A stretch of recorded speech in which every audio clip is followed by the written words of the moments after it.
Hi రైతు సోదరులారా, ముందుగా మనం ఈరోజు తెల్లదోమకి ఎన్ని రకాల మందులు ఉన్నాయి, అన్ని రకాల మందులు ఉన్నా కానీ తెల్లదోమని ఎందుకు అదుపు చేయలేకపోతున్నాము అనే దాని గురించి ఈ వీడియోలో మీకు క్లుప్తంగా వివరిస్తానండి. ముందుగా మనకు ఎన్ని రకాల మందులు ఉన్నాయంటే బీఎస్ఎఫ్ వాళ్ళ సెఫినా మంచి మందు అండి. దీన్ని మనకు సెఫినా కొడితే దోమ అనేది కంట్రోల్ వస్తుందండి. 15 రోజుల దాకా ఇబ్బంది ఉండదు. ముఖ్యంగా సెఫినా అనేది ఎకరాకు 400 ml దాకా వాడుకోవాల్సి వస్తుందండి. ఇది బీఎస్ఎఫ్ కంపెనీ వాళ్ళది. తర్వాత బీఎస్ఎఫ్ కంపెనీది ఎఫికాన్ అండి. ఎఫికాన్ కూడా రీసెంట్గా వచ్చిన మందు. ఇది కూడా మనకు పైరు మంచి గ్రీనిష్ ఉంటుంది, దోమ కంట్రోల్ వస్తుంది. సో మనకు ఇది వాడుకుంటే 10-12 రోజుల దాకా దోమకి కంట్రోల్ బాగా వస్తుంది. తర్వాత మనకు టాటా వాళ్ళది క్లాస్ 2 అండి. ఇది కూడా ఉన్న దాంట్లో టాప్ వాల్యూమ్ అండి. ఇది కాస్ట్ కొద్దిగా ఎక్కువగా ఉంటుంది. సో ఇది కూడా వైట్ ఫ్లేకి బెస్ట్ మందు అనేది చెప్పుకోవచ్చు అండి, క్లాస్ 2. తర్వాత సేమ్ ఇదే టెక్నికల్ అండి, జింగోలాలో. ఇది కూడా సేమ్ టెక్నికల్ ఉంటుంది. సేమ్ కాస్ట్ ఒక 50 నుంచి 100 రూపాయలు అటు ఇటుగా ఉంటుందండి. ఇది కూడా సేమ్ మందు. అంటే మనకు ఇదే మందుని 2 సార్లు కొట్టకుండా చూపిస్తున్నానండి, సేమ్ ఒకే టెక్నికల్. తర్వాత బాయర్ వాళ్ళది ట్రాన్స్ అండి. ఇది న్యూ ప్రొడక్ట్ అండి.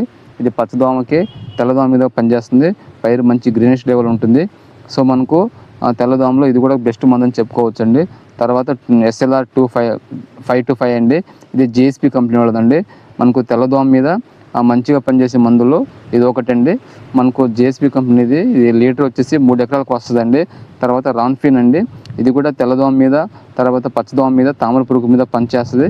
ఇది కూడా ఉన్నదాని కెమికల్లో బెస్ట్ కెమికల్ అని చెప్పుకోవచ్చు అండి తెల్లదోమ మీద. ఇది కూడా లీటర్ 2.5 నుంచి 3 ఎకరాలు వాడుకోవచ్చు అండి. తర్వాత డిసైడ్ అండి, ధనుకా కంపెనీది. ఇది కూడా మనకు వైట్ ఫ్లై మీద బాగా పనిచేస్తుందండి. దీంట్లో 2 రకాల దోమ మందులు ఉంటాయి. సో మనకు దోమ మీదకి బెస్ట్ ఆప్షన్ అండి డిసైడ్ అనేది. ఇది కూడా మనకు కేజీ 1/2 ఎకరాకు అండి. సో తర్వాత పోలో జాబ్ అండి. మనకు సింజంటా వాళ్ళ తెల్లదోమ మీద ముందు స్టార్ట్ అయింది పోలో అండి. సో ఇది తెల్లదోమ మీద బెస్ట్ మందు అండి. ఇది మనకు ఉన్న దాంట్లో ఏ టెక్నికల్ కలపాలన్నా మనకు డైఫిథ్రాన్ టెక్నికల్ కలిపి ఇస్తారండి. అది పోలో లిక్విడ్, ఇది పోలో పౌడర్ అండి ఇది. సో మనకు రెండిట్లో ఏది కొట్టినా కానీ వైట్ ఫ్లై మీద బాగా పనిచేస్తుందండి. వైట్ ఫ్లైతో పాటు పచ్చదోమ మీద బాగుంటుంది.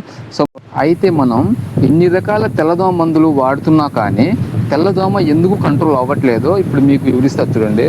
మేజర్గా మనకు మిర్చి వేసేటప్పుడు గెట్టుల పైన ఇలాంటి గడ్డి కానీ వయ్యారి భామ కానీ ఉంటే వాటిని పూర్తిగా తొలగించాలండి.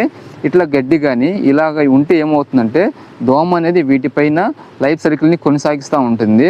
సో మనకు ఈ జాతులు అనేది లేకుండా చూసుకోవాలా. ఇంకొకటి ఏంటంటే మన చేను పక్కన పత్తి లాంటివి ఉండకూడదండి.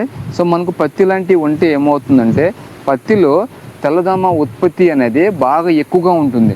సో మనకు దాని లైఫ్ సైకిల్ మొత్తం దాంట్లో పూర్తి చేసుకొని దాని యొక్క సంతానోత్పత్తిని డెవలప్ చేసి వస్తూ ఉంటాయి. అదొకటి. క్లైమేట్లో వెదర్ కండిషన్ బాగా కూల్ కానీ డ్రై కానీ ఉంటే దీని పాపులేషను వీటిపైన మనకు మిర్చి పైన ప్రభావం ఎక్కువగా ఉంటుంది. ఎందుకంటే మనకు మందులు అనేది దోమ చేనులో ఉన్నదాన్ని కంట్రోల్ చేయగలం, కానీ వెదర్ కండిషన్ని కంట్రోల్ చేయాలంటే మన వల్ల కాదండి.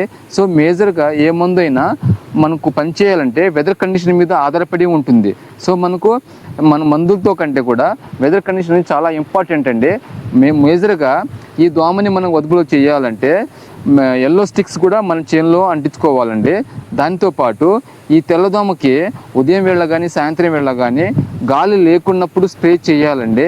ఎందుకంటే మనకు మందు కొట్టేది మేజర్ కాదండి, మనం కొట్టేటప్పుడు కూడా ఈ గాలి వాటం అనేది లేకుండా చూసుకోవాలా. ఇంకొకటి ఏంటంటే మందులు కలిపేటప్పుడు రెండు వేరు మనకు ఫార్మరు ఏదైనా ఒక మందు ఆడించారండి, 2-3 రకాల మందులు కలిపి వాడతారు. సో మనకు ఏ మందు అయినా సరే వాడేటప్పుడు పక్క బకెట్లో కలుపుకొని వాడగలిగితే మందు అనేది దాని యొక్క పవర్ అనేది తగ్గకుండా ఉంటుంది. సో చూడండి, ఈ గాలివాటం ఈ రైతు చూడండి మనం కాటన్లో తీసాము. గాలివాటం అనేది మందు కొట్టంగానే సగం మందు గాలిలోనే వెళ్ళిపోతుంది. సో మనకు ఇది చాలా డేంజర్ అండి. మనకు ఎంత మంచి మందు కొట్టినా కానీ ఈ మందు సగం గాలిలో కానీ ఇట్లా వెళ్ళిపోగలిగితే మొక్కల పైన ఈ మందు ప్రభావం అనేది పడదండి. దీనివల్ల మనం రైతు మందు కొట్టామనే సాటిస్ఫాక్షన్ తప్పితే వీటి మీదకి ఎంతవరకు పడుతుంది అనేది ఒకసారి ఆలోచించేయండి.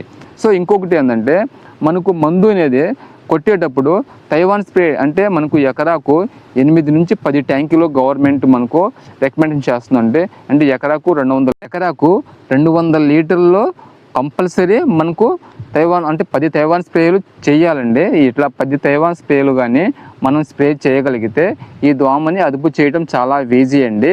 అంతేగాని మనం ఏదో మందు కొట్టినట్టు కొట్టాము అన్నట్టుగా వెళ్తే కంట్రోల్ అవ్వదండి. సో మేజర్ ఇంకొక పాయింట్ ఉందండి, మనకు ఎప్పుడైనా సరే తెల్లదోమకి స్టార్టింగ్ నుంచి రావాలండి. మనం ఒకేసారి పెద్ద మందులు కొట్టి తర్వాత మనకు చిన్న మందులు కొట్టి పనిచేయవండి. మా దోమ అనేది రెస్ట్రిక్షన్ పవర్ అనేది బాగా డెవలప్ చేసుకుని ఉంటుంది. దాని తర్వాత మనం ఎన్నిసార్లు ఈ మందు కొట్టినా కానీ పనిచేయదండి. సో కాబట్టి మనకు మందు కొట్టేటప్పుడు ఇలాంటి జాగ్రత్తలు అనేది కంపల్సరీ తీసుకోవాలండి.